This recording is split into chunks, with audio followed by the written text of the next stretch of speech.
Assalamualaikum warahmatullahi wabarakatuh.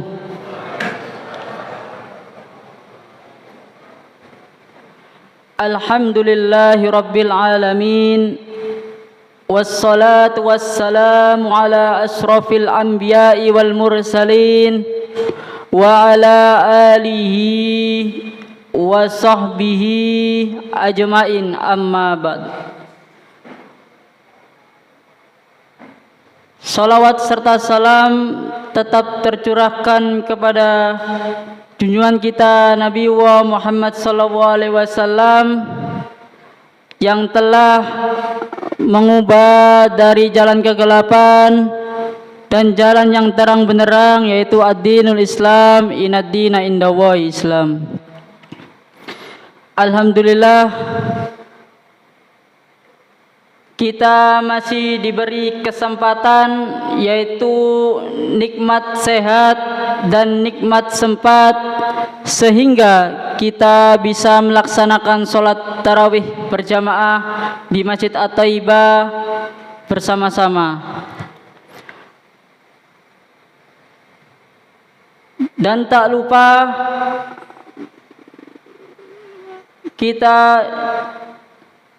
lupa salawat serta salam tetap tercurahkan kepada junjungan kita Nabi Muhammad SAW yang sudah mengubah dari jalan kegelapan menuju jalan yang terang benderang, yaitu ad-dinul Islam, inad dina indallahi Islam.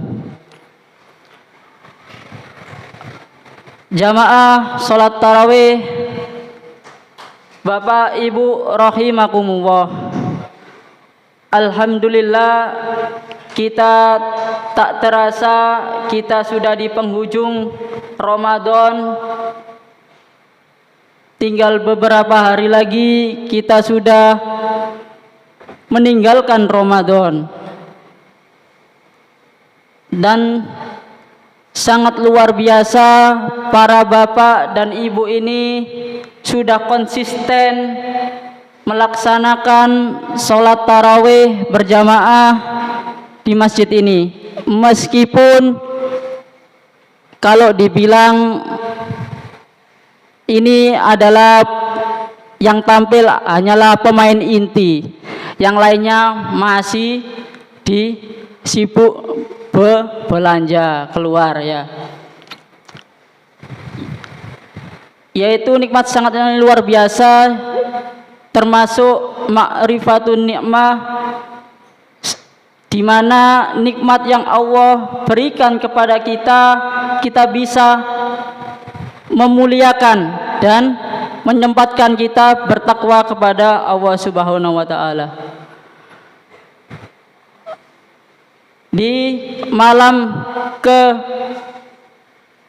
Di atas malam ke-21 banyak orang-orang yang disibukkan dengan kesibukannya sehingga tidak bisa melaksanakan sholat.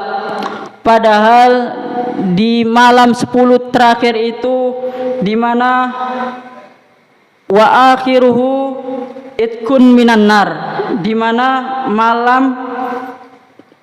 malam ini berpotensi untuk dibebaskan dari api neraka.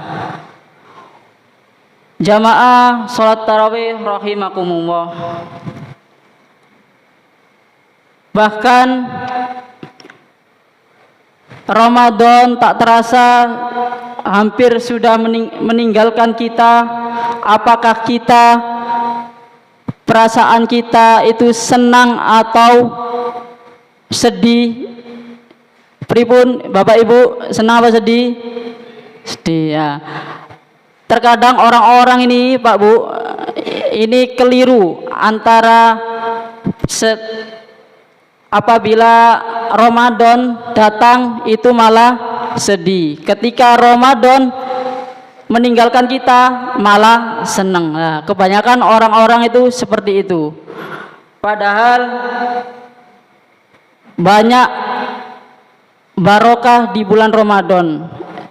Ramadhanu zamanul barokati, yaitu Ramadan adalah masa yang barokah, waktu yang barokah. Jangan sampai kita menyia-nyiakan waktu Ramadan ini. Bahkan ada kata-kata, apabila Ramadan tidak bisa mengubah diri kita, maka perlu tangisilah diri kita. Na'udzubillahi min dzalik. Bapak Ibu rahimakumullah,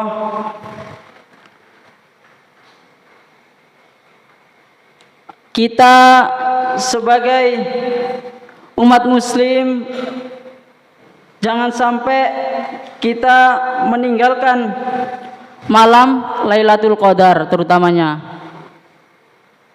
Nabi Muhammad bersabda, taharrau Lailatul Qadri fi asril awakhir min Ramadan. Kamu harus bersungguh-sungguh ketika 10 hari terakhir pada malam Lailatul Qadar. Jangan sampai kita di 10 hari terakhir saat bulan Ramadan kita malah lembek, malah lemes ya. Cukup kata-kata, yaitu meskipun badan kita yang lemah cuman badan, yang penting iman kita tidak lemah. Itulah ya Bapak Ibu rahimakumullah. Alhamdulillah kita juga termasuk orang-orang yang konsisten atau istiqomah untuk menjalankan sholat tarawih ini ya. Jadi Allah bersabda, wa may yattaqillaha yaj'al lahu makhraja. Ketika orang itu beriman dan bertakwa, maka Allah akan mengeluarkan dari jalan kesusahan. Wa yarzuqhu min haitsu la yahtasib. Bahkan apabila kita terus konsisten beriman kepada Allah atau bertakwa kepada Allah, maka Allah akan memberikan rezeki yang tak terduga atau yang tak disangka-sangka. Jamaah salat tarawih rahimakumullah.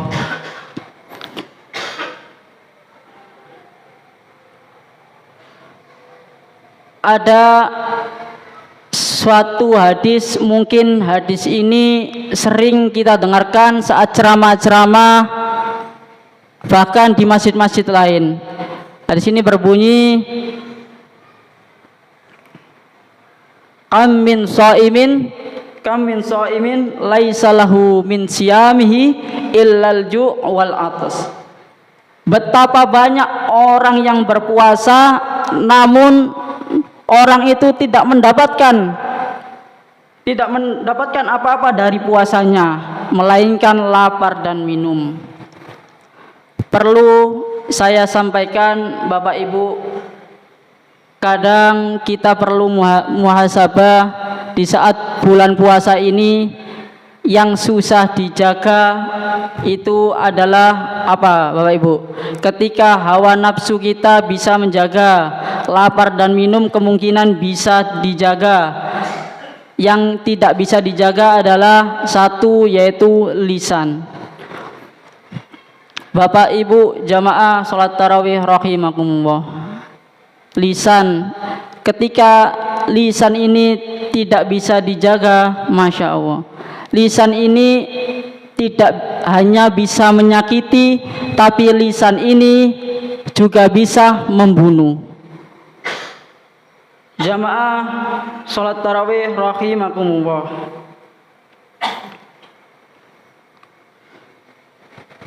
Kenapa saya bilang begitu? Karena ada kata-kata, yaitu lisan itu lebih tajam dari pedang. Maksudnya apa? Lisan ini tidak hanya bisa menyakiti, bahayanya lisan ini Masya Allah. Ketika kita iri dengan orang, dengki dengan orang, lisan ini sulit untuk dijaga atau direm. Nah, bahkan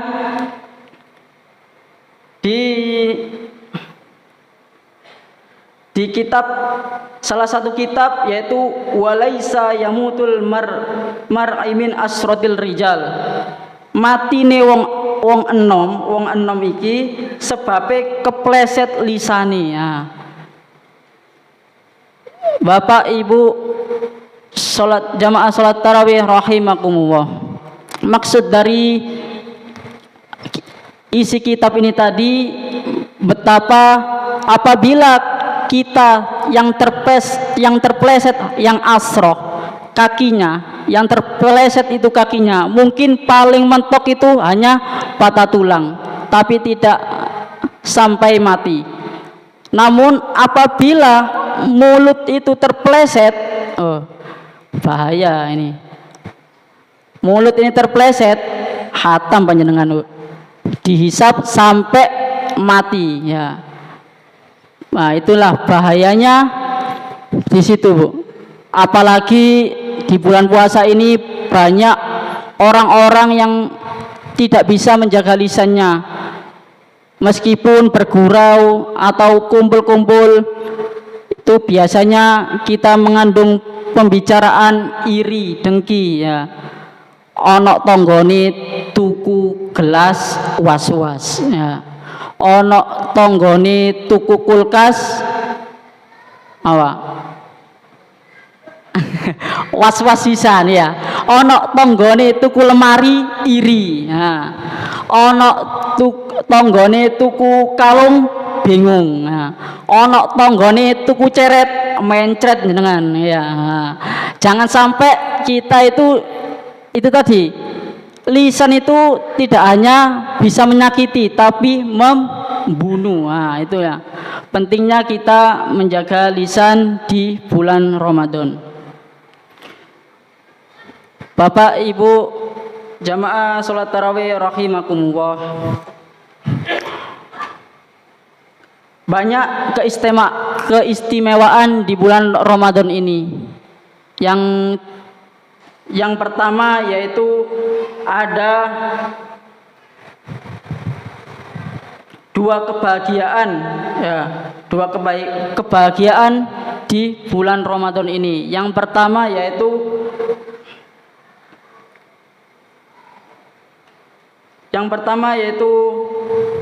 ketika kita orang yang berpuasa itu menunggu berbuka puasa, itu sangat bahagianya orang yang menunggu saat buka puasa. Dan yang kedua yaitu orang yang kepingin bertemu kepada Allah Subhanahu wa taala. Itulah dua kebahagiaan ketika kita bisa menjalankan puasa Ramadan.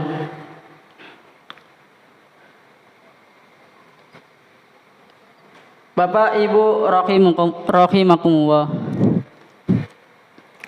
Jadi kesimpulannya apa? Ketika kita berpuasa, yang dijaga tidak hanya hawa nafsu kita dan lapar dan dahaga kita, namun kita perlu menjaga lisan kita. Yang terakhir yaitu Bapak Ibu, saya menghimbau ketika malam takbiran, ketika takbir sudah dikumandangkan, ya, jadi usahakan kita melaksanakan sholat isya berjamaah. Apabila kita sholat isya saat malam takbiran, kita doa, insya Allah doa kita tidak bakal ditolak. Bahkan Bapak Ibu, saya menghimbau juga untuk besok insya Allah takbirannya bertepatan pada hari Kamis malam. Insya Allah di Masjid At-Thayyibah ini ketika malam takbiran nanti ada salah satu acara anak muda-muda, yaitu melakukan takbir keliling dan lomba-lomba. Monggo barangkali Bapak Ibu atau adik-adik kita meriahkan malam takbiran ini dengan semarak. Harap diikuti karena para remas ini menyusun acara ini supaya masjid kita rame dan supaya warga-warga ini berkumpul dengan kompak. Ya. Semoga di acara besok kita bisa meramaikan acara ini. Cukup sekian, wal taufiq wal hidayah, waridha wal inayah. Wassalamualaikum warahmatullahi wabarakatuh.